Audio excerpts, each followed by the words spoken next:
I have a little lizard lunge flow for you. So we're gonna start on our hands and knees. I am gonna have a block, or in this case, my Amazon box, ready to go in the front. We're gonna start on the hands and knees. The right leg is gonna reach out long. You're gonna curl the knee towards the chest, round the back, knee to forehead, step the right foot to the outside of the right hand. Let the hips draw forward. And then I want you to check in and make sure this knee is stacked on top of the ankle, that it's not past the ankle and that the ankle's not out in front. It's just stacked right on top. Then if you want to grab those blocks or boxes or books or whatever, I like to raise my hands up on that because it allows me to lift my heart, lower my shoulders, get a little bit more into this hip flexor of the extended leg, breathing in and breathing out. Now, I'll always give you lots of options, so here's where the options start. Option A is you stay here. You stay in this low lizard lunge. Really fun to say. Option B is that you roll to the outer blade of that front foot. Let the knee fall away, opening up in that hip. You'll feel that opening of the hip. If you want more, option C, you keep the left hand down, you turn your belly towards that right thigh and use the right hand, just give it a little gentle pressure. I'm just gonna turn around so you can see me. You're just gonna give it a little gentle pressure and twist your body.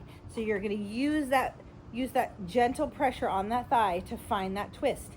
If you want more, you're gonna bend that back leg and perhaps you reach back and grab that foot. It's entirely up to you, but you're gonna hold that and you're gonna breathe.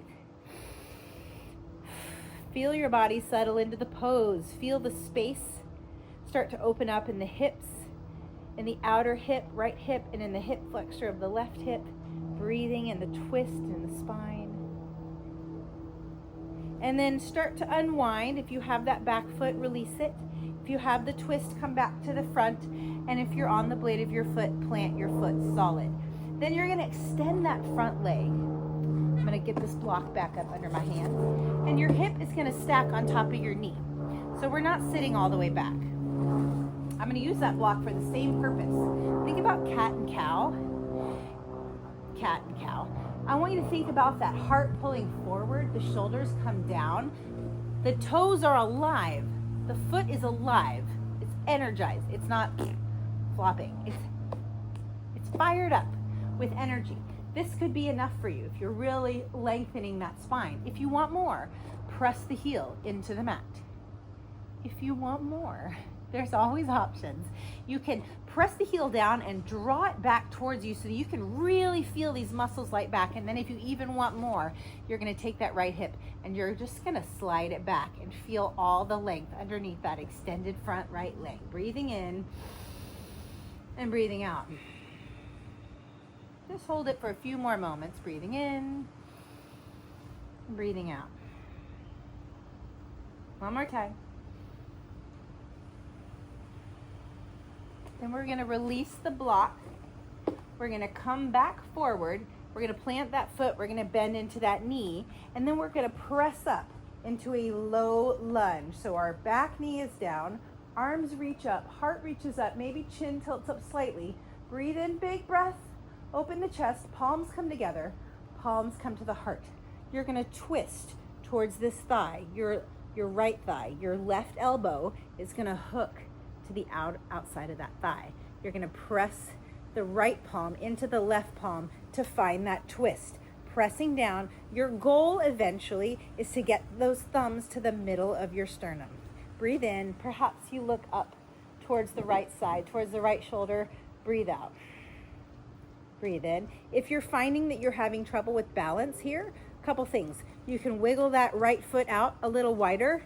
You can also look at the ground and find a spot. When you give yourself a wider base, you'll have stronger balance. And then come out of that, back to that low lunge, big breath in. Exhale, plant the hands.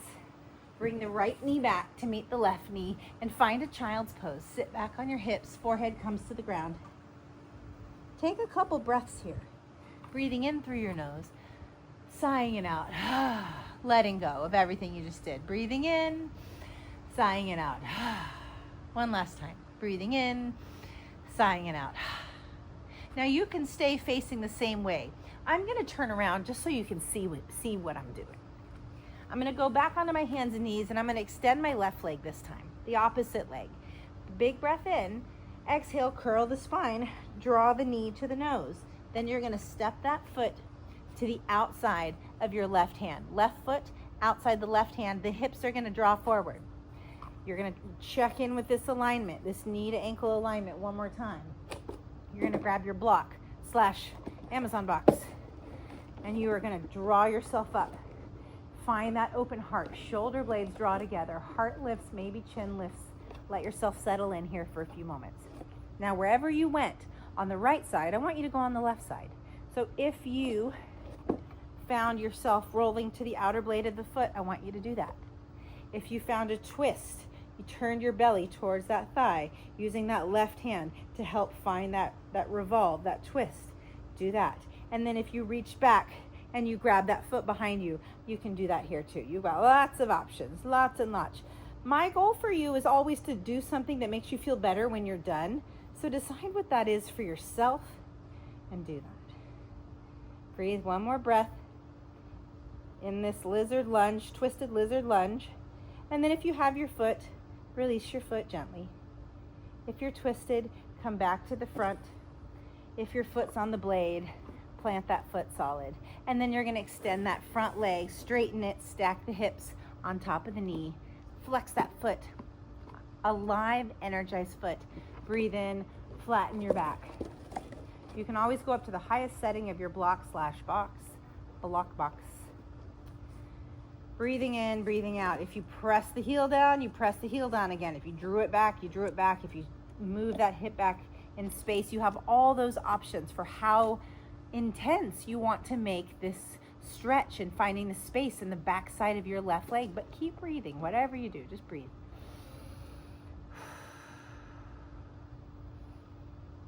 One more breath here. And then release your box. Draw yourself back forward. And wiggle that foot just inside the left hand. And you're gonna come up to a low lunge. Big inhale here. Reach those arms up, relax the shoulders, maybe lift the chin a little bit. Or if you need to find a spot, look at a spot on the wall, on the ground, whatever works for you. Now, if you're finding yourself to be wiggly wobbly, wiggle this left foot out to the left, giving yourself a wider base. That's gonna help you feel more stable in this low lunge. Inhale, palms come together, palms come to your heart. Twist your body towards that right thigh, hook the right elbow to the outside, press the left palm down. Find that twist, that lizard lunge twist. Maybe you look over your shoulder towards the ceiling, towards the sky. If your balance is still wiggly wobbly, you can find a spot on the ground. You can look off into the horizon, whatever works. Experiment, find out what works for you. Big breath in, big breath out. Then you're gonna start to release that prayer twist. Come back to center. Plant the hands on either side of the foot. Step the left foot back. Find a child's pose. Forehead comes to the ground, arms reach long. Inhale through the nose. Exhale, sigh it out the mouth. One more time. Inhale through the nose. Exhale, sigh it out the mouth. All right, that's your mini flow with lizard lunge and a prayer twist. Enjoy, have fun. See you later. Bye.